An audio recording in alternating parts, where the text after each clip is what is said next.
오늘 말씀의 제목은 기쁜 온 걱정 오프라는 말씀으로 시편 4편 1절부터 8절의 말씀을 전하기를 원합니다. 오늘도 걱정이 있으십니까? 아니면 기쁨이 있습니까? 기쁨이 충만하십니까? 기쁨을 가졌다가 걱정으로 다운됐습니까? 왜 나는 기쁨은 오래 유지 못하고 걱정만이 가득 찰까? 이런 염려, 이런 또한 삶을 살아가고 있습니까? 어떻게 하면 기쁨의 온 작동되어지고 걱정이 없어지는 삶을 좀 살았으면 참 좋겠다, 이런 소망이 있지 않겠습니까? 오늘도 여러분 가운데 하나님의 은혜와 사랑으로 찾아가는 하나님의 역사가 있는 귀한 시간 되시기를 주의 이름으로 축원합니다. 일본의 유명한 신학자 우츠나무즈 간조가 있습니다. 이분은 개신교 사상가로서 목사님으로서 문제는 무교회주의자입니다. 조직교회를 인정하지 않습니다. 목사와 장로와 권사, 이것들은 문제가 많다. 이거 있으면 힘들다.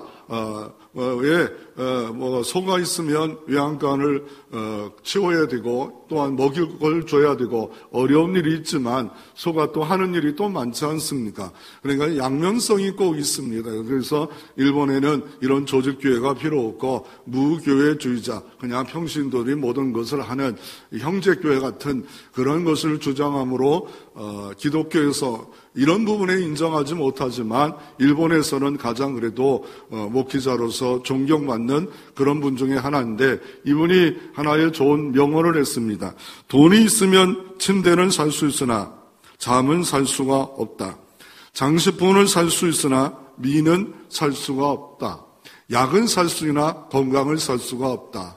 책을 살 수 있으나 두뇌는 살 수가 없다. 음식은 살 수 있으나 입맛은 살 수가 없다. 유흥은 살 수나 있으나 행복은 살 수가 없다. 십자가 목걸이나 십자가는 살 수 있으나 구세주는 불가능하며 교회를 지을 수 있으나 하나님 나라는 불가능하다. 그와 마찬가지로 우리가 이 기쁨이 온되는 일들이 어떻게 될까? 이것은 세상적 기쁨이 아니라 주님이 원하시는 참 기쁨, 이 기쁨이 충만한 삶을 어떻게 하면 살 수가 있을까? 이것에 대해서 오늘 빌립보 시편 4편을 좀 하나님 말씀을 좀 듣기를 원하는데, 그러면 기쁨의 명언을 좀 한번 살펴보면서 기쁨을 내가 왜 가져야 되는가를 살펴보기를 원합니다.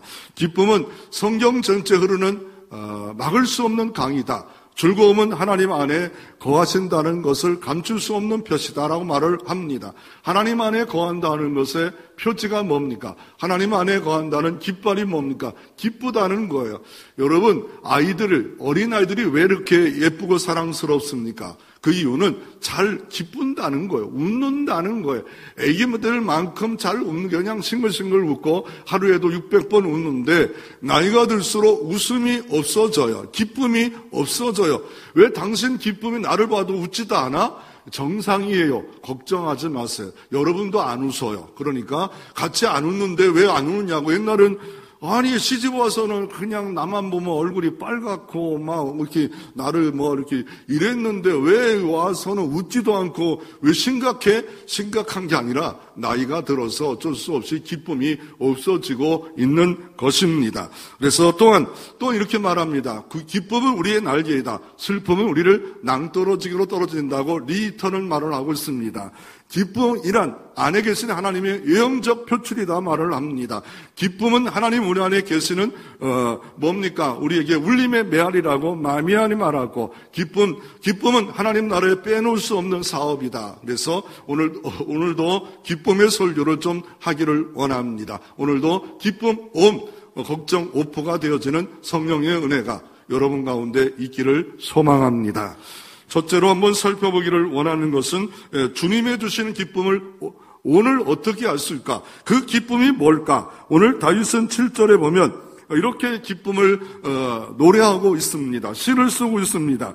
오늘 본문은 다윗의 시고 인도절을 따라 현악기에 맞춰서 쓴 시라고 표제에 이렇게 기록되어져 있고, 그 내용의 기쁨에 대해서 7절은 이렇게 말하고 있습니다. 같이 한번 성경을 봉독하겠습니다. 주께서 내 마음에 두신 기쁨은 그들의 곡식과 새 포도주의 풍성할 때보다 더하나이다. 비교하고 대조하고 있죠. 주께서 내 마음에 두신 기쁨은 기쁨은 어디 있냐? 내 마음에 있고. 누가 줬냐? 주께서 주신 기쁨은 기쁨이 있대요. 주께서 주신 기쁨을 알고 있습니까? 우리가 외형적 기쁨이 있잖아요. 세상적 기쁨, 돈도 많이 벌고 또 자식들이 잘 되고 이럴 때 기쁘지 않겠어요? 다 일상에 이런 것들 다 기쁘죠. 그러나 주께서 내 마음에 두신 기쁨이 뭔가를 모른다면 신앙생활을 맛깔나게 하지 못하고 있는 겁니다. 그 기쁨을 다윗은 이렇게 고백합니다. 그 기쁨은 곡식을 거두는 것. 농부가 곡식을 거둘 때 저희 부모도 시골에서 농사를 졌기 때문에 천안시 입장명이잖아요. 농사를 졌기 때문에 탈곡 갈 때 참 기뻐하시더라고요. 그래서 밤늦게까지 일해도 기뻐하시고 더 나아가 새 포도주에 그 맛깔나는 그 포도주를 먹을 때 그 풍성할 때보다 더하나이다. 아니, 이거 미친 거 아니야, 이거? 그게 뭘까? 어떤 것이 이게, 다윗은 이렇게 고백하고 있을까? 나는 왜 이런 걸 모르고 있을까? 나는 정말 이런 걸 알고 있을까? 다시 한번 나를 좀 살펴보면서 우리가 이 기쁨을 우리가 누려야 되는데, 찬송가 465장에도 이렇게 가사가 있습니다. 주 떠나갔으면 내 생명 헛되네. 즐겁고 슬플 때 늘 계시옵소서. 기쁘고 기쁘도다 항상 기쁘다. 나 주께 왔사오니 복 주옵소서. 아니 이런 고백이 있습니까? 주 떠나가시면 내 생명 없더니 즐겁고 슬플 때 늘 계시옵소서. 기쁘고 기쁘도다 항상 기쁘도다. 아니 이게 말이 돼요? 이거 말도 안 되는 거 아니야? 어떻게 기쁘고 항상 기쁘고 이렇게 주께 왔다고 해서 오늘 기쁜가요? 아니 왜 몸은 왔는데 왜 난 기쁘지 않지요? 뭔가 나를 힘들게 하고 있지요? 힘든 것이 뭡니까? 나를 누르고 있는 게 뭡니까? 오늘 시편 4편에는 이 기쁨이 원이 되어야 되는데 걱정으로 바뀌어질 문제가 생깁니다. 오늘 시편 4편 표제에 보면 다윗의 시입니다. 시편 3편도 다윗의 시입니다. 시편 3편 표제어를 보면 이게 왜 써야 되는가 배경을 말하지 않아요? 뭘 배경만 하요? 시편 3편 1절에 위에 배경을 보면 그 아들 압살롬을 피할 때 지은 시. 하나님을 찬양하고 있는데 압살롬이 난을 일으켰어요. 아들이 난을 일으켰어요. 그것도 왕권만 빼앗으려고 하는 게 아니라 목숨까지 찬탈하려고 다윗의 자녀까지 싹 도륙하려는 이런 쿠데타를 일으켰으니 이런 일이 있을 때 찬양하고 있어요. 그래서 이 시편 3편을 아침의 시다라고 말합니다. 아침에 지은 시. 그러면 시편 4편은 언제 지으십니까? 저녁에 지은 시입니다. 하루 종일 압살롬의 부대의 추격을 받아 도망자의 신세가 되어서 밤에 되어서 저녁이 되어서 시를 쓴 시인데 그럴 때 여러분의 현실은 어떻겠습니까? 입에서 원망이 나오지 않겠습니까?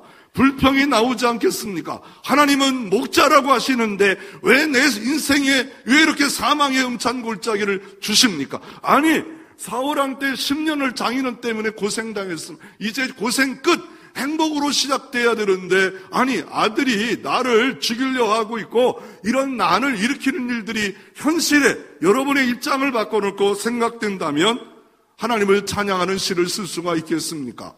왜 다윗은 이렇게 시를 쓰고 있습니까? 그리고 이 사람들은 어떤 일을 합니까? 1절에 보면 다윗은 이렇게 말합니다. 뭐로 말합니까? 이 사람이 무슨 일을 했다 말합니까? 2절에 보면 인생들아 어릴 때까지 나의 영광을 받고 욕되게 하며 헛된 일을 좋아하고 거짓을 구하려 하는가라고 이렇게 말씀하고 있습니다. 헛된 일을 보면 그릇이에요. 다윗이 가지고 있는 복된 그릇을 다 비워내는 일들, 그 모든 영광, 그의 모든 업적, 이게 한 방에 다 날아가는 거예요. 다윗은 어떤 사람이었습니까? 하나님 마음의 합한 자였습니다. 다윗은 사울왕 시대 때 블레셋 군대와 싸울 때 골리앗을 이겼던 용사였습니다. 또 골리앗이 악신이 들리면 수금을 딱 치면 연주하면 그 수금 소리에 귀신이 떠나가는 성령의 은사가 있는 그 악기만 다뤄도 귀신이 떠나가는 그런 역사가 경험되어지는 귀한 인물이었습니다. 그런데 지금 자기 아들이 자기 죽이려고 도망자 신세가 된 거예요. 완전히 그냥 내 재산 다 개털되고 완전히 이렇게 돼버렸단 말입니다. 아니 욥을 보십시오. 재산 다 날아가고 자식 죽고 몸에 요창이 생길 때, 이렇게 될 때 빈그릇이지 않습니까? 이럴 때 헛된 것을 추구한다, 빈그릇이 되게 했다 말하고 있습니다. 그럴 때 다윗은 뭐합니까? 어떻게 하면 기쁨을 할 수가 있겠습니까? 1절에 보면 아예 처음부터 딱 등장합니다. 다윗의 마음이 흔들렸지만 하루 종일 도망가면서 묵상했던 하나님, 의의 하나님, 의의 하나님, 이걸 묵상합니다. 하나님은 창세기 1장에 태초에 하나님이 천지를 창조하신 하나님, 엘사다이 전능하신 하나님, 다윗은 여호와 로이 목자의 하나님 다 알아요. 알고 있어요. 그런데 오늘은 뭐의 하나님을 찬양합니까? 의의 하나님, 의의 하나님. 그 뜻이 뭡니까? 오를 의입니다. 오를 의, 공의의 하나님이라는 거. 공의의 하나님은 여전히 내가 도망자 신세가 되어 있을지라도 여전히 공의의 하나님은 여전히 계시도다라고 하고 있는 겁니다. 이걸 다른 말로 욥으로 바꾸면 이거예요. 내가 가는 길은 그가 아시나니 나를 단련하신 위에 내가 정금같이 나아가리로다. 이런 고백을 하고 있는 거예요. 내가 가는 길을 아신다. 공의의 하나님, 여러분 그분을 하나님을 찾고 있습니까? 내가 손해가 보고 있고 재난이 다가올 때 우리는 원망합니다. 남탓합니다. 비판합니다. 이런 것이 우리의 신앙의 저질스러운 이런 모습인데 다윗은 그렇지 않았습니다. 아침에 찬양하고 하루 종일 모든 탈진한 그 상태에 의의 하나님이여 내게 부를 때 응답하옵소서. 기도를 시작합니다. 이제 조용히 어떻게 합니까? 도망자의 신세로 어느 동굴에 들어있던지 이슬을 피해서 있을 때 기도합니다. 곤란 중에 나를 너그럽게 하셔사오니 내게 은혜를 베푸사 나의 기도를 들으소서. 내게 은혜를 베풀어 주시옵소서. 은혜면 됩니다. 은혜면 됩니다.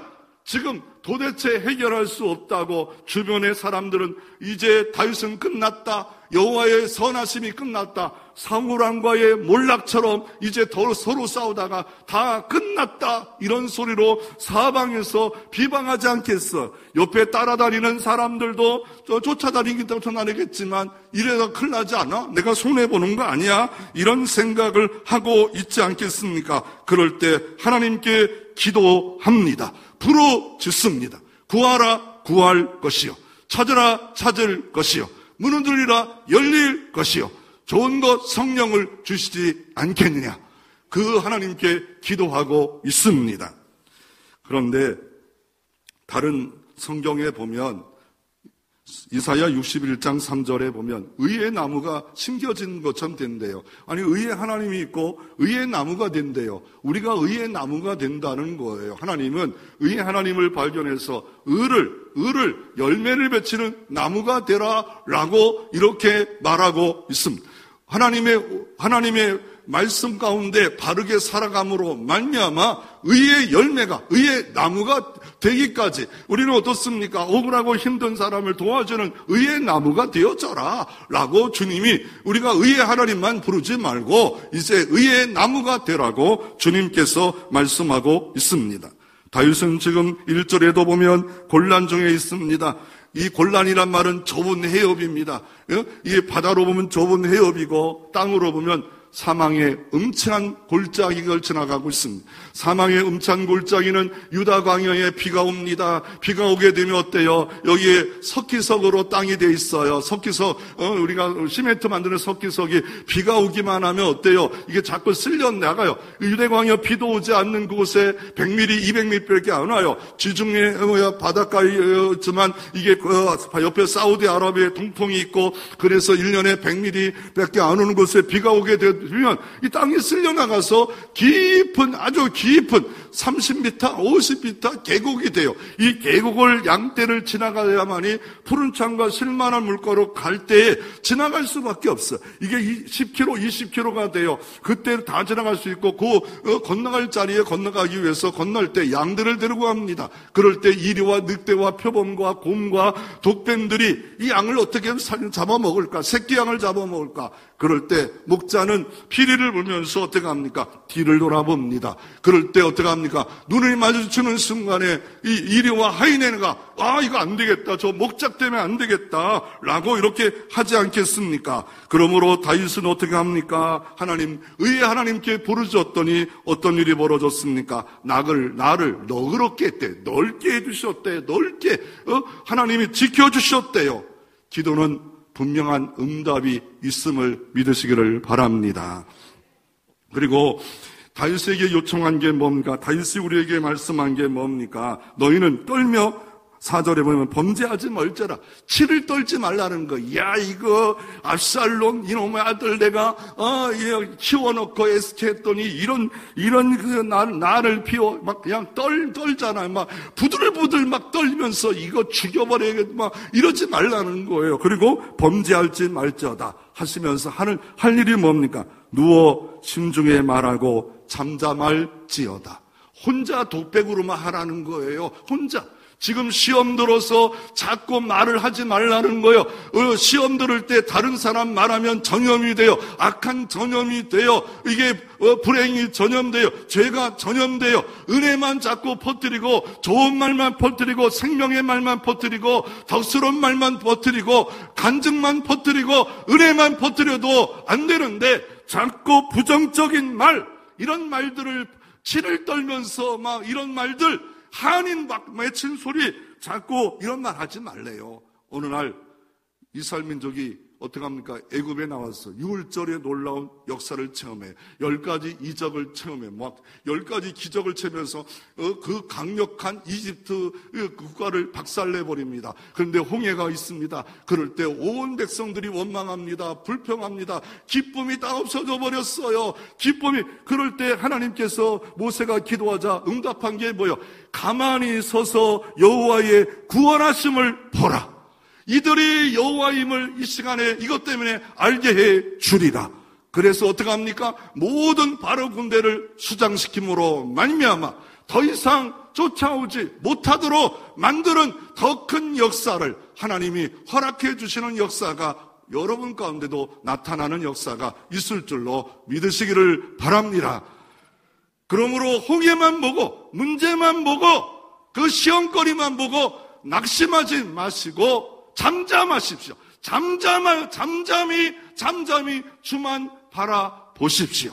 그러면 하나님이 일하여 주십니다. 하나님이 더하여 주십니다. 하나님이 역전시켜 주십니다.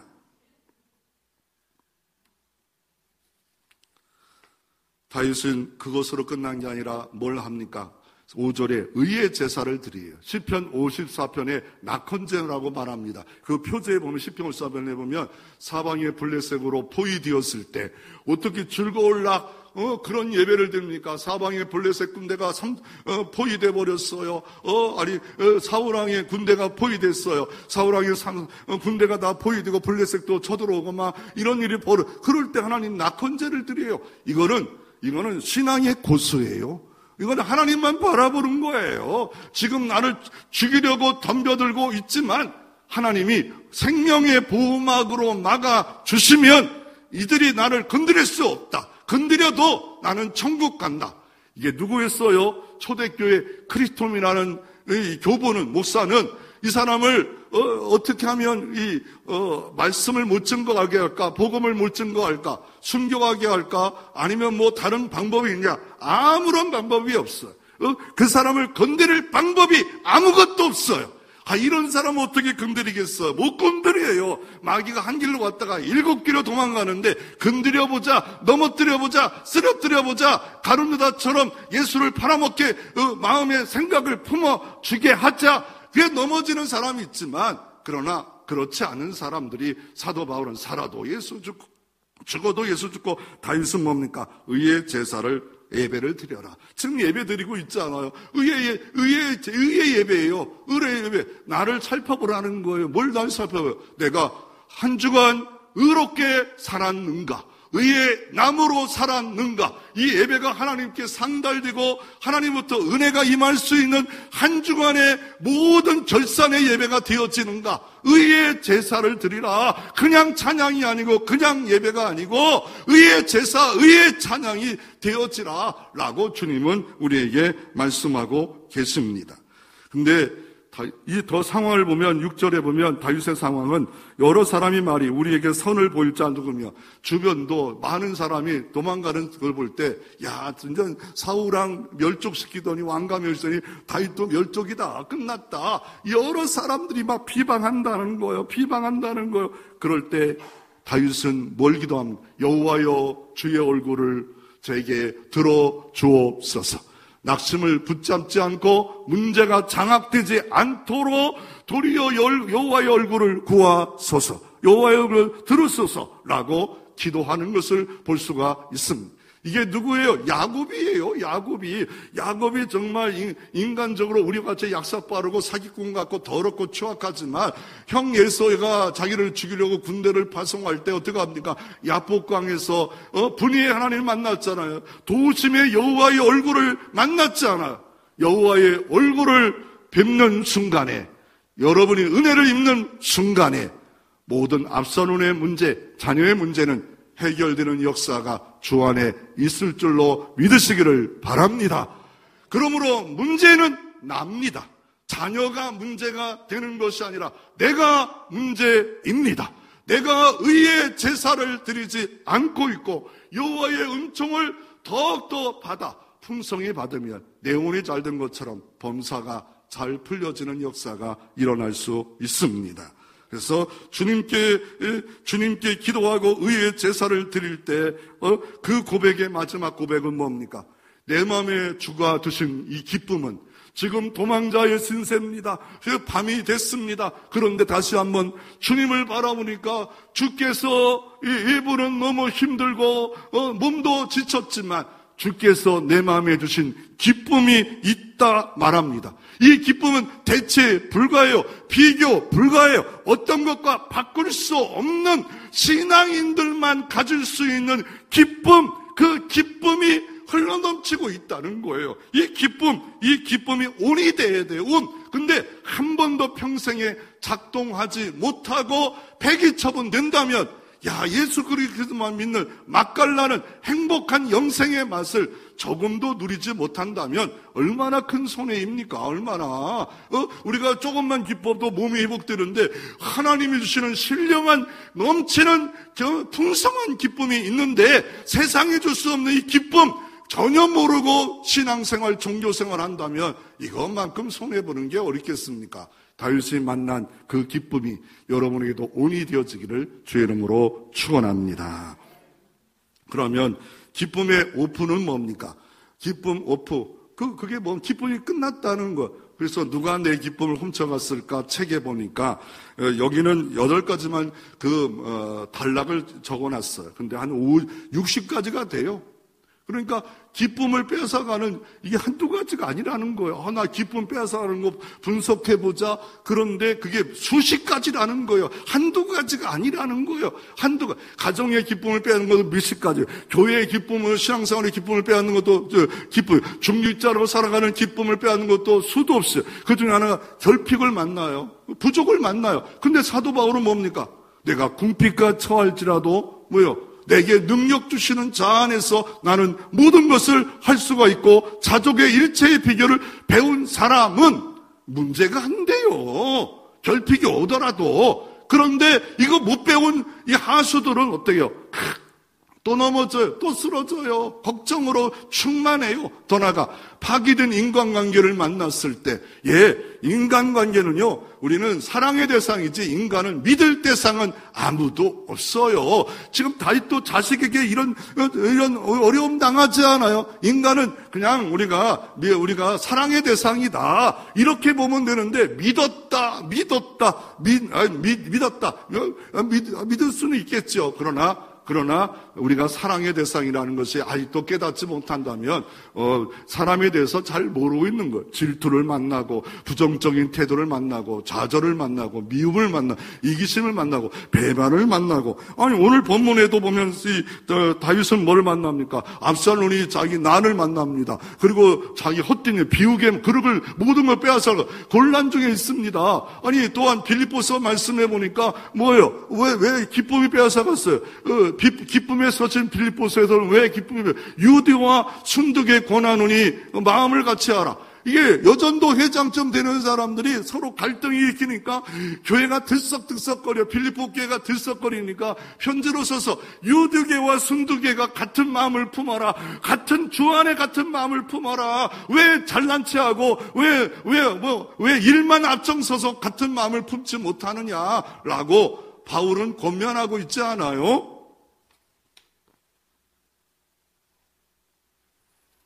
항상 기뻐하지 못하는 이유 중 하나가 하나님의 관계가 아예 맺지 못하면 항상 기뻐하는 것은 포기된 거예요. 그리고 하나님의 관계가 유지되지 않고 있다면 항상 기뻐할 방법이 없지요. 더 나아가 하나님 말씀대로 살지 않는데 어떻게 항상 기뻐할 수가 있겠습니까? 기쁨이 온이 되어야 되는데 걱정만 계속 증폭되지요. 걱정 우포가 돼버려야 되는데, 염려 우포가 되는데 말씀대로 살지 않는데 어떻게 그렇게 될 수가 있겠어요? 하나님의 대화하는 시간, 기도하는 시간도 전혀 없는데 하나님의 응답을 어떻게 주겠어요? 주님보다 내 상황, 내 환경만, 내 문제만을 계속 집착하면 에 빠진 것처럼 사단과 귀신이 유린하고 우는 사자처럼 우리를 삼키려고 마귀 귀신이 내 집 앞에, 내 문 앞에, 내 마음에 또아리처럼 장악해서 너 조금만 더 말해봐라, 행동해봐라, 완전 불을 질러버리겠다. 이러는데 우리가 어떻게 항상 기뻐할 수 있겠어요? 그래서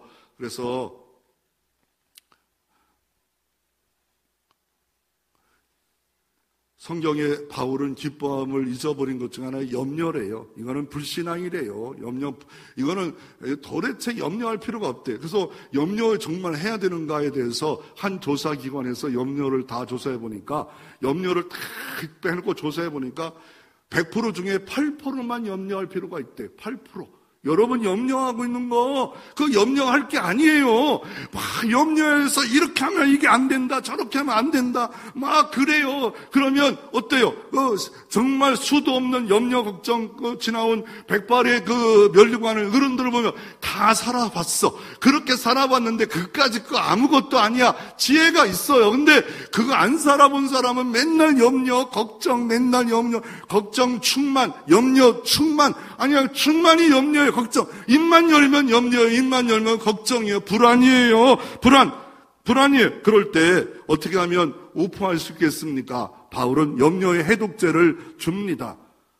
어떻게 합니까? 아무것도 염려하지 말고 모든 일에 기도와 간구를 너희 하나님께 뭐로 하리라고요? 감사로 하나님께 하리라. 이런 거 염려하지만 여호와는 목자이기에 그분이 나를 인도하시면 모든 건 해결될 것입니다. 지금 사망의 음찬 골짜기를 달하지만 주의 지팡이가 막대기가, 아니 여호와가 나와 함께 하시는데 이 사망의 음찬 골짜기가 문제가 될 수가 없습니다. 이렇게 감사로 바꿔버리면, 치환시켜버리면 이게 되는데, 이게 어떻게 감사가 안 나와요. 감사를 막아요. 거룩한 연금술, 이거 쓸모없는 걸 쓸 수 있는 연금술자가 예수 안에 있는 자들이 되어야 되는데 그 감사가 안 나오고 염려와 비판과 비난과 정죄와 이런 것에 불신앙의 증거로 가득 차 있어요. 그럴 때 그 결과는 뭡니까? 이렇게 아무것도 염려하지 말고 모든 일에 기도와 간구로 감사함으로 아니면, 그리하면 기도 시작하면 모든 지각에 띄어 하나님이 너의 마음과 생각을 하나님의 평강으로 지켜주시리라. 여호와의 샬롬으로 지켜주시리라. 여호와 샬롬이 충만하시기를 바랍니다. 언제? 감사 기도할 때. 누가 그랬어요? 다니엘 그랬잖아요. 사자굴에 들어갈지라도 여전히 예루살렘 창문을 열고 바보 아니에요. 하나님이 지금까지 에베네셀 하나님 믿습니다. 기도할 때 그 밤에 해결된 게 아니에요. 감옥에 갔어요. 그럼에도 불구하고 밤새 주의 천사가 부지런히 일하는 역사가 하나님께서 목자이기에 함께해 주셨고, 그 다음날 아침에 역전, 반전되는 역사가 경험되어지고, 바벨론 땅에 하나님이 하나님이셨구나, 하나님만을 섬겨라 왕이 인정하고 수많은 사람들이 주님을 주님으로 인정하는 사건이, 그 시험거리, 그 사자굴이 하나님의 놀라운 은총의 장소였던 것은 우리는 이런 경험을 하지 못하면 우리는 늘 감사하지 못해요. 잠수함은요, 물속 깊은 데 들어갈 수 있습니다. 그러나 우리가 깊은 데 들어가면 죽어요. 터져요. 그리고 물고기는 그런 장치가 없다도 깊이 들어갈 수 있는 물고기는 깊이 들어갈 수 있는 겁니다. 이거를 신앙의 내공입니다. 신앙의 내공이 깊으면 사도 바울은 어떻게 합니까? 예루살렘에 가서 내 생명이 다 죽임당하고 결박을 당할지라도 나의 사명, 하나님 나라를 세우는 일에는 조금도 귀하게 여기지 아니하겠다. 영적 내공이에요. 내공이 있어요. 내공.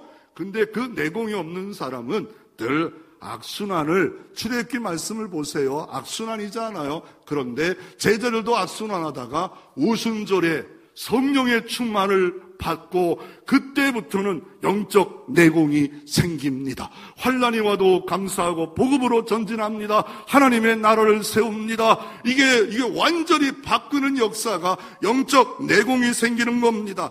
그래서 어떻습니까? 우리는 이런 그 신앙의 기쁨을 가지고 우리가 살아가서 우리는 염려가 늘 온이 되고 그게 다 오프가 되어지는 여러분 이 삶이 있기를 주의 이름으로 축원합니다.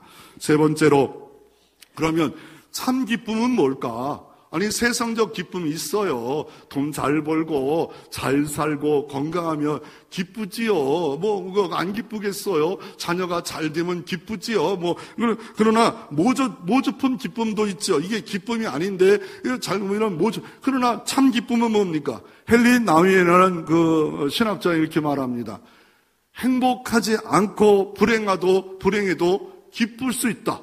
이런 말을 해요. 행복하지 않은데 기뻐할 수 있대요. 행복하지 않는데 기뻐할 수 있대요. 누가 그랬어요? 사도 바울이. 행복의 조건은 없어요. 감옥에 복음 증가하다 빌립보 감옥에 매맞고 착고에 차입니다. 밤중쯤 하나님을 찬양합니다. 누가 그랬어요? 하박국서 전체 내용이 뭡니까? 하박국이 의심에 빠졌어요. 왜 우리가 하나님께 성전에 예배드리고 하나님을 섬기는 백성을 저 바벨을 몽둥이로 사용해서 왜 때리십니까? 왜? 하박국이 질문합니다. 그럴 때 하나님이 말씀을 준 겁니다. 비록 더드릴지라도, 네 응답이 더드릴지라도 기다려라. 의인은 믿음으로 말미암아 살리라. 의인은 믿음으로 말미암아 분명히 산다. 너희들이 지금 잘못됐기 때문에 바벨론 가서 고난의 세월을, 고통의 세월을 지나갈 수는 있을지는 모르지만 나는 전혀 잊어버리지 않는다. 너를 바벨론에 있을지라 나는 잊어버리지 않는다. 이렇게 하지 않아요. 그러므로 어떻습니까?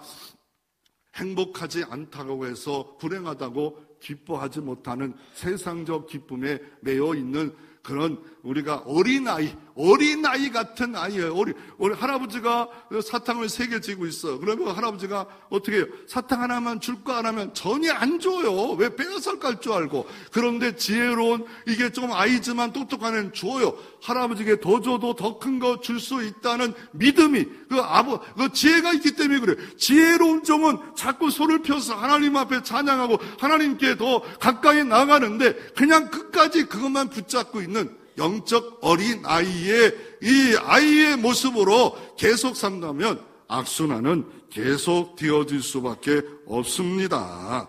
그래서 이 세상의 기쁨이 무엇이고 주님의 기쁨이 뭡니까? 먹고 입고 마시고 다 기뻐요. 맛있는 거 먹고. 저는 개성만두를 주셔서 발견해가 너무 기뻐요. 누가 사주더라고. 개성만두 여기 있어요. 그때부터 개성만두 집을 그때부터 간 건 아니네요. 구정 때 만두를 못 먹어가지고 만두를 일부러 사러 먹었는데 개성만두를 그때 알아. 그때 대신방 때 개성만두를 사주더라고요. 그래서 혼자 가서 개성만두 먹고 그냥 나 좋아하는 것 같아요. 왜냐하면 점심 때 먹고 한 판 더 사와서 저녁 때 또 먹고. 이거 좋아하는 거 아닙니까? 그냥 시골에서 어렸을 때 이게 만두를 많이 먹어봐가지고 만두가 좋은 거예요. 그 먹는 기쁨이 있잖아. 운동도 너무 기뻐요. 뭐 탁구할 때도 기쁘고 족구할 때도 기쁘고 축구할 때도 이 나이에 축구하면 후배 목사님들이 이제 나이 좀 생각하셔야지 않겠습니까? 아니 60대 너무 한갑이 지나가서 이제는 그래도 달리고 막 한다는 게 젊었을 때는 뭐 좀 더 잘 달렸겠죠. 근데 그래도 선수가 없으면 뛰어지는 그 기쁨, 그게 기쁨이 있어. 이런 기쁨은 이런 기쁨이 무시하라는 게 아니에요. 그런 기쁨도 있어야죠. 일상의 기쁨도 있죠. 그러나 죄 때문에 영벌 받을 자가 죄 사함의 기쁨, 이거는 세상에 둘 수 없는 기쁨이에요. 나 같은 죄인 살리신 그 은혜 놀라와 이런 찬양이 고백되어지지 않겠습니까? 하나님의 은혜로 있을 데 없는 자 왜 구속하였는지 난 알 수가 없도다. 이 마음 깊이 흘러나오는 기쁨, 사도 바울도 눌렸어요. 힘들었어요. 로마서 8장 1절 2절에 이렇게 말합니다. 그러므로 이제 그리스도 예수 안인 자에는 결코 정죄함이 없나니 이는 그리스도 예수 안인 생명의 성령의 법이 죄와 사망의 법을 너를 해방하였음이라. 죄가 끝나도 어렵다는 거예요. 죄가 끝나버렸구나. 나는 죄덩어리요. 죄덩어리. 어느 때는요, 우리가 어때요? 신앙이 기쁨이 온댔다가 금방 또 없어져 버려요. 누가 그랬어요? 베드로가 그랬어요. 베드로가. 우리가 똑같아요. 그런데 언제부터 기쁨이 충만합니까? 성령의 충만을 받을 때, 그때부터. 권능받으니까 베드로는 십자가 질 때도 기쁘고 모든 일에 기뻐요. 빌립 집사는 어떻게 합니까? 빌립 집사는 7 집사에 안수받은 집사인데 기뻐가지고 어떻게 합니까?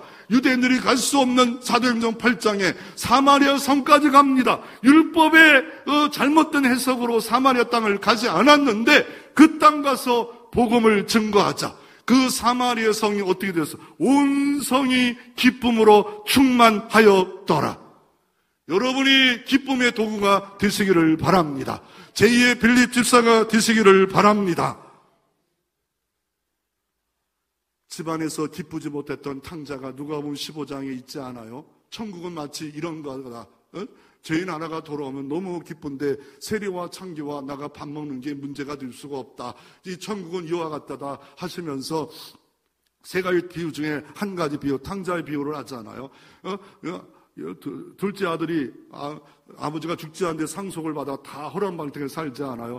집안이 있어봤자 어차피 기쁨으로 살지 못한 거 나가봐라. 허랑방탕에 살고 노예로 살고 종으로 살아도 살 수가 없자. 아버지 집에 가면 먹을 것이 있고 내가 종이라도 줬사오니 돌아옵니다. 그럴 때 아버지는 이렇게 말합니다. 이게 주님의 기쁨입니다. 내가 너에게 이르노니 이와 같이 죄인 한 사람이 회개하면 하늘에서 해결할 것 없는 의인 아홉으로 말미암아 기뻐하는 것보다 더하리라. 회개하면 그 10절에 내가 너에게 이르노니 이와 같이 죄인 한 사람이 회개하면 하나님의 사자를 앞에 기쁨이 되었느니라. 회개하면 30절에 이 내 동생은 죽었다가 살아났으며 내가 잃었다가 얻었기로 우리가 즐거워하고 기뻐하는 것이 마땅하도다. 사도 바울은요, 이게 빌립보의 기쁨의 서신에 보면 주 안에서 항상 기뻐하라. 이게 수도 없이 많이 있어요. 그런데 어떻게 그거를 할까? 어떻게 하라는 말일까? 이 기뻐하라는 말은 하나님의 명령입니다. 하나님의 명령은 기뻐할 수 없는 문제와 시험 가운데도 기뻐하라는 거예요. 그리고 또 하나가 뭐냐면 카일레터라는 말로 습관적으로 계속으로 기쁨을 선택하는 내 생각은 내가 좌지우지하지 않아요. 내가 감사한 생각은 내가 좌지우지하지. 마귀와 귀신과 이게 본능은 나를 막 역사해요. 감사하지 못하게 하고 기뻐하게 하지 못할 때 습관적으로 계속적으로 기쁨을 선택하래요. 무슨 일을 만나든지 기쁨을 선택하래요. 그러면 하나님이 그 기쁨을 선택한 그곳에 하나님이 승리의 깃발을 여러분 가운데도 주실 줄로 믿습니다. 그 유명한 오스트리아의 작곡가 하이든이 있습니다. 교향곡의 아버지라는 하이든이 있는데, 이 하이든이 왜 이렇게 작곡하는데 교향곡 100곡 또 다른 곡 100곡 잘 모르겠어. 근데 작은 대단히 많은 어마어마한 작곡을 했는데 그건 늘 기뻐요. 그래서 신문 기자가 물어봐요. 왜 이렇게 작곡하고 예술가는 좀 힘들고 그러는데 왜 당신은 왜 이렇게 기쁩니까? 라고 할 때 하이든이 이런 말합니다. 예수님이 내 안에 계신데 기쁜 것이 마땅한 거 아닙니까? 내가 하나님의 자녀가 됐고 영생을 얻었는데 이거는 돈 주고도 못 사는 가장 귀한 보석 중에 보석, 그거를 발견한 자가 왜 그냥 얼굴을 찌그리며 왜 살고 있을 필요가 무엇이겠습니까? 하이든이 발견한 예수를 발견하기를 바랍니다. 예수 기쁨입니다. 예수 나의 기쁨입니다. 이 기쁨이란 말을 영어로 joy라 합니다. 이 joy란 말에 순서가 있다는 거. 뭐예요? 먼저 예수를 생각하면 기쁨이 있다는 거예요. 아도, 다음에 you, 그 다음에 you, 너. 근데 우리는 기쁨을 뺏어가는 이유가 뭐예요? 나만 생각하니까, 내 문제만 생각하니까, 내 시험만 생각하니까, 예수를 바라보면 예수님이 나의 아버지고 목자이시고 그러기에 얼마든지 도와주고 또한 하나님이 예비해 줄 수 있는 부유하신 분을 찬양하면 하나님이 때가 되면 모든 것을 반전하고 승리하게 하는 역사가 일어날 수 있습니다. 그리고 우리 코로나 때 우리는 어땠어요? 작은 기쁨이 있었잖아요. 밥 먹는 것도 기쁘고 교회 오는 것도 기쁘고. 근데 코로나가 끝난 후에 일상의 기쁨을 잊어버렸어요. 일상이 얼마나 소중합니까? 그런데 작은 기쁨 뭡니까? 내가 눈 뜨고 밥 먹고 걸어다니고 내가 말하고 또 예배하고 이 모든 것이 병원에 한번 입원하면 이게 일상이 얼마나 소중한지 모릅니다. 내가 병들고 아파봐야, 아니 내 자녀가 아파봐야, 야 이렇게 그냥 같이 밥 먹고 식구가 같이 건강하고 직장 생활하고 있는 일상이 이렇게 좋은 거구나. 이게 근데 이 일상이 한번 뭔가 마이너스가 돼버리면요 정말 힘들어요. 어려워요. 그래서 결론은 뭡니까? 신앙의 고수와 하수가 있구나. 하박국 같은 고수, 바울 같은 고수가 있구나. 다윗 같은 고수가 있구나.